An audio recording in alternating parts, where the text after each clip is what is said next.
Un petit tour de table.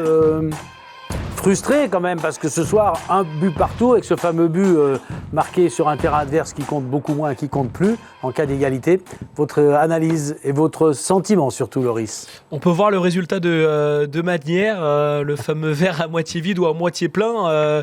Ce qui est sûr, c'est que ce 1 partout n'hypothèque pas nos chances de qualification pour les demi-finales, loin de là.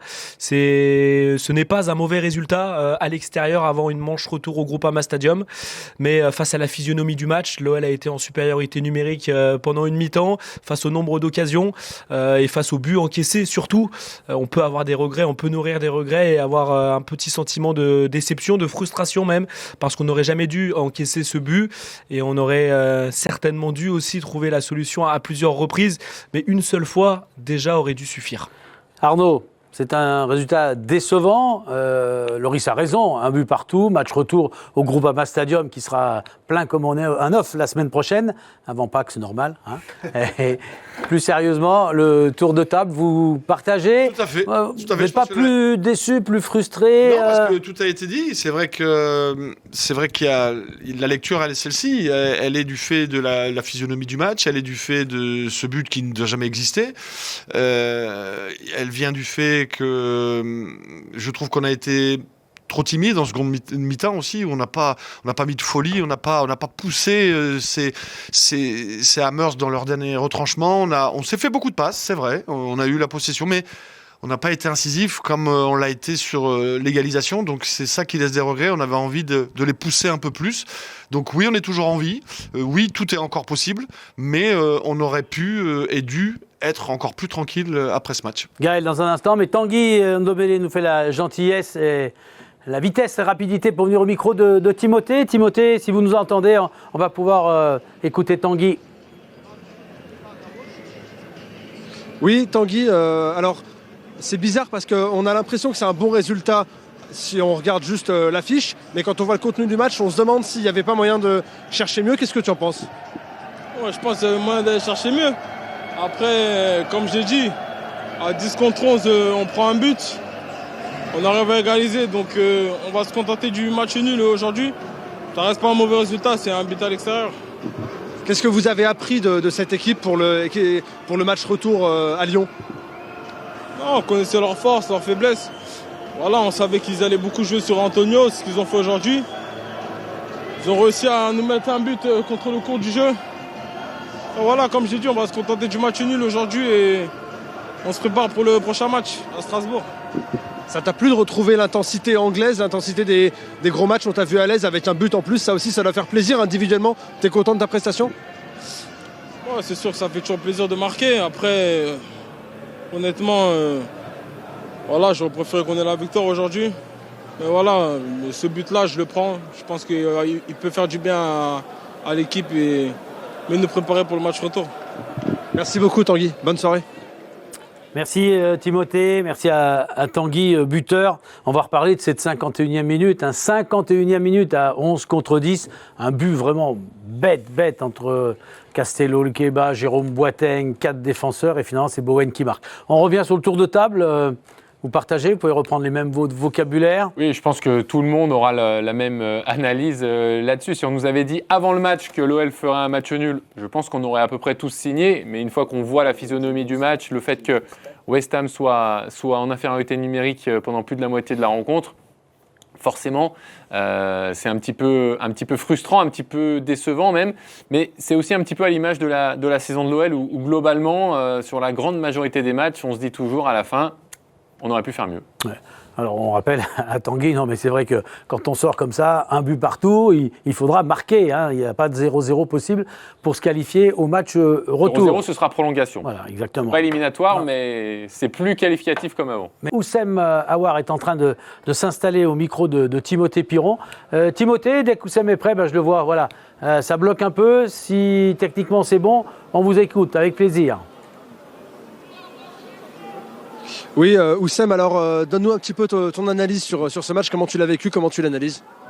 Je pense qu'on aurait pu l'emporter, notamment en deuxième période. On a eu beaucoup de situations. Après, malheureusement, on les a mal gérées.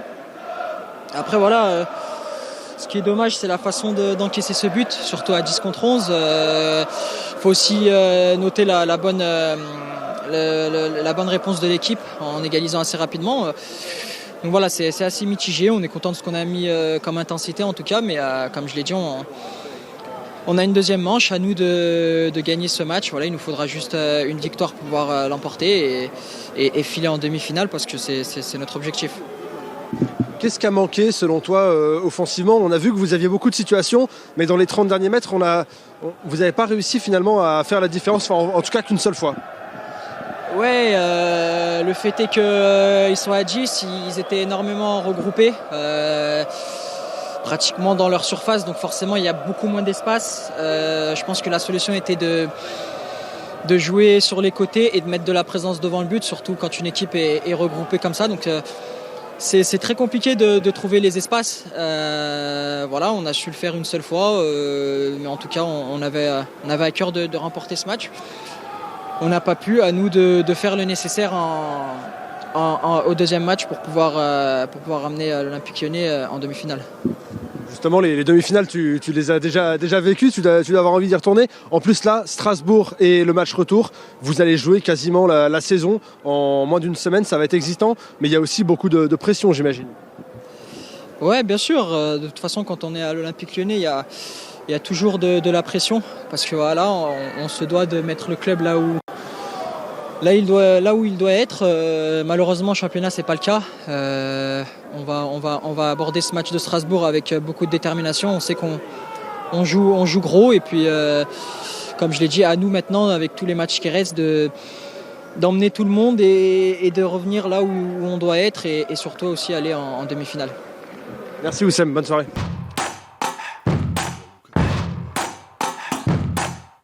Alors, un milieu, on attendait beaucoup de milieux, un attaquant ou un défenseur. Non, c'est Castello-Luqueba encore, qui à un moment fait une erreur, vous l'avez souligné. Ah, et attention, là, il fait une erreur, mais ça fait une heure et. Mais même quand il quart, fait une erreur, il la rattrape tout de suite après. On se demandait avec Loris pendant le direct s'il ne le faisait pas parfois exprès pour se donner un petit peu de piment. Parce que ce match avait l'air tellement simple pour lui qu'il avait envie de se mettre un petit peu. Mais voilà, non, mais blague à part, il a été franchement monstrueux. Et franchement, il dégage une sérénité et un métier pour un si jeune joueur avec si peu de matchs que voilà, je suis bluffé à chaque sortie. Et là, maintenant, il y rajoute en plus un peu de métier, encore plus de sérénité dans tout ce qu'il fait. Et on dirait que c'est celui qui joue à côté de lui qui apprend et qui regarde un peu le boss se jouer. Donc c'est bluffant, et franchement chapeau, parce que AOK, il a gagné pratiquement tous ses duels. Les relances sont propres. Il se permet même parfois des incursions dans le camp adverse, mais toujours en restant à sa place. Il n'en fait pas plus qu'il doit en faire. Donc chapeau, parce qu'en étant si jeune à ce niveau-là, même si c'est vrai qu'aujourd'hui il n'a pas été mis sous une pression phénoménale, mais quand même, il avait à en faire un client. S'il y avait du costaud, donc chapeau bas à monsieur Castello-Luqueba. Et surtout, ce qui est intéressant, c'est qu'il avait été incroyable au niveau où il était ce soir pendant une dizaine de matchs, donc il avait une énorme régularité. Il avait été un poil plus en difficulté, notamment, en tout cas, il avait été moins exceptionnel peut-être. Sur le match retour contre Porto, contre Angers, il a fait un match correct, mais sans plus. Et là, de nouveau, il a réussi à rehausser son niveau de jeu pour atteindre encore un niveau incroyable. C'est vrai qu'à cet âge-là, c'est assez fabuleux. Et du coup, ça souligne peut-être un peu plus le match moyen de Jérôme Boateng. Ce soir, Boateng, avec l'expérience, c'est lui qui doit parler, c'est lui qui doit mener cette troupe-là, au-delà du manque de réussite qu'il a sur le but encaissé. Oui, clairement, là, pour le coup, il doit se regarder quand même dans une glace, parce qu'un jeune joueur comme Luqueba juste à côté de lui, là, ça fait pas le figure par rapport aux performances de Castello. Donc oui, et puis on voit un joueur qui est emprunté, on voit un joueur qui, on a l'impression que c'est un peu lui le chef de la défense, mais pour moi c'est du leurre, quoi, parce qu'il est chef de rien du tout, à part faire monter la ligne sur les 2-3 coups francs que West Ham a eu. Sinon voilà, on sent pas un leader ni technique ni dans l'envie d'emmener tout le monde avec lui. Donc c'est un joueur qui est qui est très très très loin du niveau qu'il avait, et même dans l'agressivité défensive, il n'est pas là. On ne voit jamais soulever un attaquant comme il devrait le faire pour montrer à la Boateng. À la Boateng, un défenseur central qui montre beaucoup d'agressivité, dans le bon sens du terme, au top de sa forme. Il n'a pas été champion du monde en jouant comme ça, je te le dis. T'es avec le coach. Bonsoir coach, alors quel est le sentiment qui domine après ce match? Comment vous l'analysez? Est-ce que c'est de la frustration, de la déception? Est-ce que vous êtes satisfait du résultat? Comment vous analysez ce match? Je ne suis pas satisfait du résultat, parce que quand tu joues contre 10 un mi-temps, le résultat peut être différent, doit être différent. Mais quand tu as vu le match, on a très bien démarré contre une bonne équipe en Première Ligue. On était dominant, on a eu le ballon, on a bien joué avec beaucoup de confiance. Mais malheureusement, on a pris un but pas bien au début de la deuxième mi-temps. Et j'ai très content comment on a réagi après pour égaliser. On sait que... alors vous avez fait rentrer Jason Denayer en fin de match contre ce soir. Ça fait plaisir de le retrouver, de le voir qui reprend du rythme et qui va pouvoir réintégrer peut-être la rotation. On sait qu'avec l'absence de Maxence Cacré, Thiago Mendes est obligé presque de jouer au milieu de terrain. Donc ça va être important de retrouver Jason aussi. Oui, absolument. Mais pour le rythme, ça n'a pas donné beaucoup, parce que c'était 2 minutes à la fin avec 8 minutes extra time. C'est 10 minutes, mais... Ouais, c'est vrai, je pense pour Jason même aussi, c'était bien. Coach, on sait que vous aimez beaucoup parler des supporters et de l'ambiance. On sait que c'est important pour vous. Ce soir, l'ambiance, elle était assez exceptionnelle.